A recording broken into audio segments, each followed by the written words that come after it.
یہ کبھی سنی حدیث تو نے؟ ارے یہ خواجہ عثمان اور ہارون نے بیان کی. کہو سبحان اللہ. بولیے درود سے پھر کیا ہوا اور سناؤ اللہم صلی. صلاۃ و سلام علیکہ یا رسول اللہ. اتنا ہی نہیں اور اللہ اس کی 100 حاجتیں پوری عطا فرماتا. حاجتیں پوری ہوتی ہے. حج کا ثواب، عمرے کا ثواب، حاجتیں پوری، تمنائیں پوری ہو تو صرف یہ سلام مجلس میں آنے کا ثواب ہے. لیکن خواجہ عثمان ہارونی کیسی نماز پڑھتے تھے اس کے مجھے روایت یاد آئی کہ میرے خواجہ ہند کے راجا سلطان اولیاء، ایک روایت میں 1000 حاجتیں پوری کا بھی ذکر ہے واللہ اعلم. لیکن یہ سنیے میرے خواجہ ہند کے راجا سلطان اولیاء اپنے پیر و مرشد کی باتیں بیان کرتے ہیں، اور جو اپنے پیر و مرشد کی باتیں بیان کر لکھے تو اللہ ایک ایک حرف پہ بے شمار 1000 نیکیاں عطا فرماتا ہے. لکھنے پر بہت فضیلت ہے. ان کی کرامت لکھو، پیر کی، ان کی زندگی کے حالات لکھو. تو غریب نواز سلطان ہند عطائے رسول فرماتے کہ میرے پیر و مرشد دن میں قرآن پاک کی تلاوت کرا کرتے تھے. کہو سبحان اللہ. میرے پیر مرشد قرآن کے حافظ تھے اور دن میں پورا قرآن پڑھا کرتے تھے. کہو سبحان اللہ. رات میں پورا قرآن پڑھا کرتے تھے. حتیٰ کہ 17 سال تک میرے پیر مرشد ریاضت کی ہے. کہو سبحان اللہ. 17 سال تک آئے اللہ اللہ اللہ اللہ کیا. دن میں اللہ اللہ، رات میں اللہ اللہ، صبح اللہ اللہ، شام کو اللہ اللہ. لیکن اب سنو کیا ملا. میرے خواجہ ہند کے راجا سلطان اولیاء کرم نواز خواجہ خواجگاہ فرماتے ہیں کہ میرے پیر و مرشد جب سجدے میں جاتے دعا کرتے، اے اللہ میری نماز کو قبول عطا فرما، تو غیب سے آواز آتی، اے خواجہ عثمان ہارونی میں نے تمہیں بخش دیا ہے. کہو سبحان اللہ. نماز قبول ہو گئی. مانگ کیا مانگتا ہے. ہائے ہائے.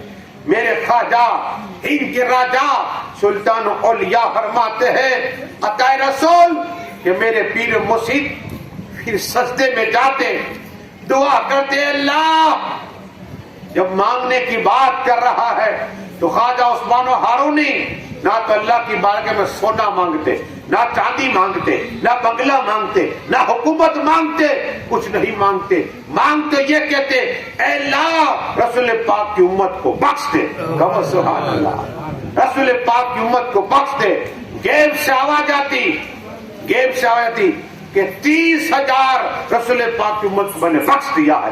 کہو سبحان اللہ. ایک سجدے پر 30,000 رسول پاک کی امت کو بخش دیا کرتے. کہو آؤ اہل بیت کا ذکر، اہل بیت پاک ہے. درود شریف پڑھیے اللہم. یہ خواجہ عثمان ہارونی سجدے میں جاتے، آواز آتی 30,000 رسول پاک کی امت کو بخش دیا ہے.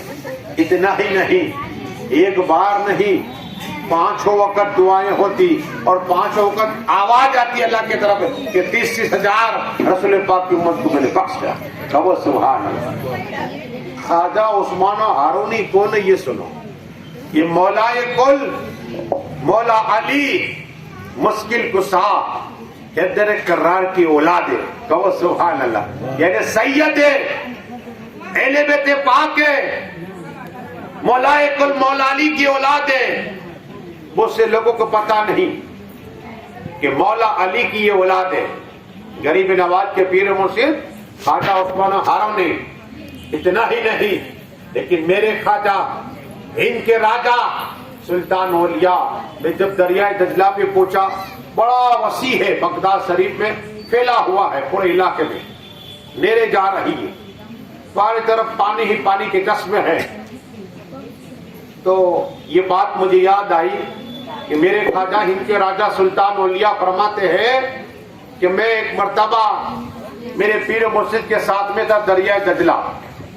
تو میرے پیر مرشد نے میری طرف دیکھا تو میں نے عرض کی کہ حضرت کشتی تو ہے نہیں،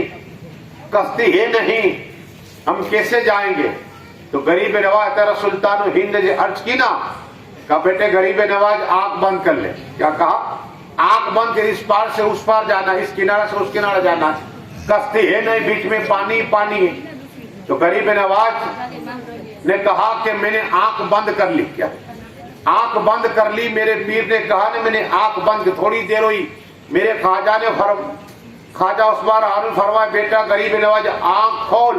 تو اس کنارے سے اس کنارے چلے گئے. کہو سبحان اللہ. اس پار سے اس پار چلے گئے. تو غریب نواز نے عرض کی کہ حضرات آپ نے کون سا وظیفہ پڑھا، کون سی قرآن کی آیت پڑھی کہ آنکھ بند کی، اس کنارے سے اس کنارے آ گئے، اس پار سے اس پار آ گئے.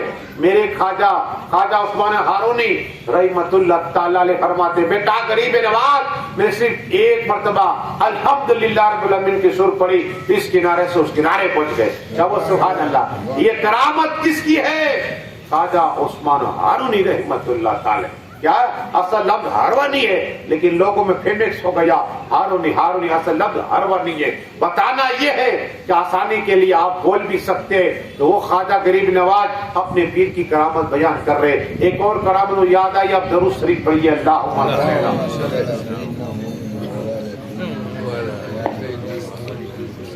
بہت سی کرامتیں، ان کا فیض جاری ہو جائے. کیا؟ ہاں عرس چل رہا ہے. غریب نواز عطا رسول سلطان و ہند ایک اور بات بیان کرتے ہیں کہ میرے پیر و مرشد کعبہ شریف کے پاس طواف کیا اور ان کی دعائیں قبول ہو جایا کرتی تھی. فوراً دعا قبول. طواف کے درمیان میں پھر کھڑے رہے اور دو دعائیں کی. کتنی؟ دو دعائیں. ایک دعا کی یا اللہ یا رحمان یا رحیم یا حی یا قیوم، جب میری روح تن سے جدا ہو تو مکہ شریف میں ہو. کہو سبحان اللہ. دعا. اور میری قبر بھی بنے تو مکہ شریف ہی بنے. کہو سبحان اللہ. یہ دعا کی. آج بھی میں جنت المالا میں گیا تو وہاں خواجہ عثمان ہارونی کا مزار ہے. کیا مزار ہے؟ وہاں نور برس رہا ہے، قبر پاک ہے. لیکن دعا ہوئی قبول. دوسری دعا یہ کی کہ اے اللہ یہ میرے بیٹے، اس لیے کہ روحانی بیٹے ہو جاتے، خلیفہ بن جاتے نا، روحانی بیٹے. کہ یہ میرے بیٹے غریب نواز، اے اللہ اس کو ایسی ولایت عطا فرما کہ دنیا میں کسی کے پاس ولایت نہ ہو. کہو سبحان اللہ. تو اللہ نے خواجہ ہندوستان کا بنا دیا. کہو سبحان اللہ. یہ غریب نواز کے پیر و مرشد ہوا تھی. پھر کیا ہوا؟ پر یہ درود شریف اللہم صلی اللہ.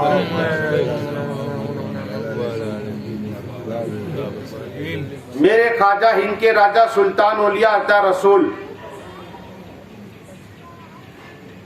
کہ پیر و مرشد زیادہ تر روزہ رکھا کرتے ہیں. ہمارے پیر و مرشد خواجہ حبیب اللہ صاحب چشتی بھی زیادہ تر سال میں روزے رکھا کرتے. تو یہ چشتیہ کا عمل ہے. تو راستے میں جا رہے ہیں اور خواجہ فخر الدین، یہ بیٹے نہیں غریب نواز کے، یہ نہ سمجھنا، یہ الگ خواجہ فخر الدین ان کے ساتھ تھے، غریب پیر بھائی ہوتے. تو ان کے ساتھ میں خواجہ عثمان ہارونی کے ساتھ میں تھے. روزہ رکھا ہوا ہے اور روزہ افطاری کا وقت تھا. تو کہا بیٹا فخر الدین روٹی بناؤ. تو آپ جانتے کہ سفر میں تو کوئی آگ ہوتی نہیں ساتھ میں. تو کہا ٹھیک ہے. ایک جگہ پر قیام کیا اور ایک جگہ آتش کا تھا، بہت آگ ہے، چاروں طرف آگ تھی، آتش سے گدا بڑی آگ.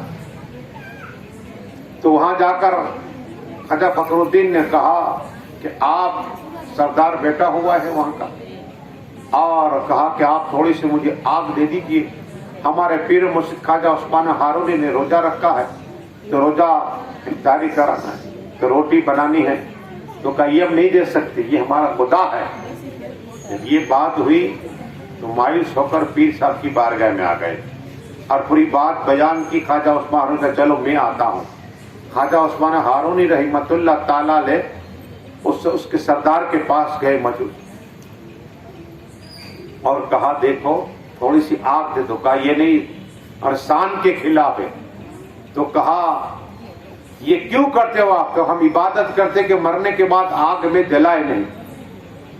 تو کہا تمہارا ہاتھ ڈالو. تو کہا آپ کی فطرت یہ جلا دینا.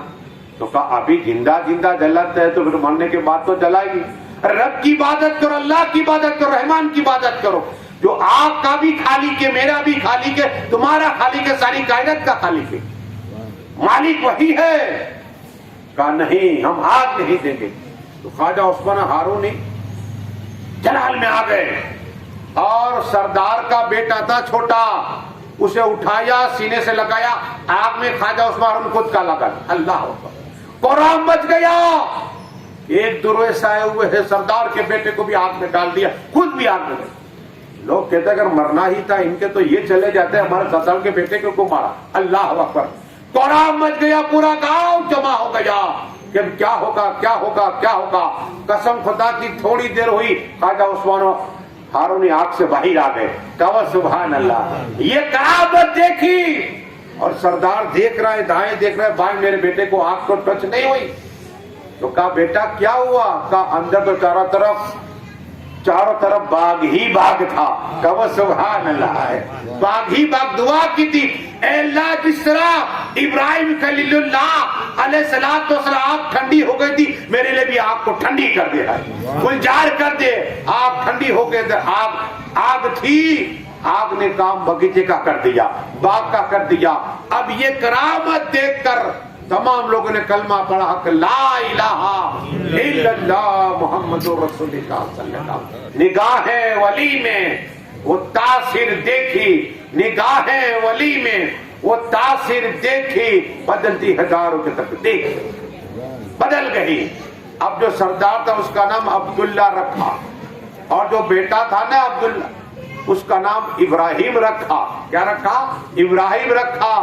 اور وہی جو آتی سے قداسا, وہاں بڑی مسجد بنائی گئی, اور وہاں رہے تھوڑے چند دن خواجہ عثمان ہارونی, اور اس سردار پہ ایک نگاہ ڈال دی تو اسے اللہ کا ولی بنا دیا.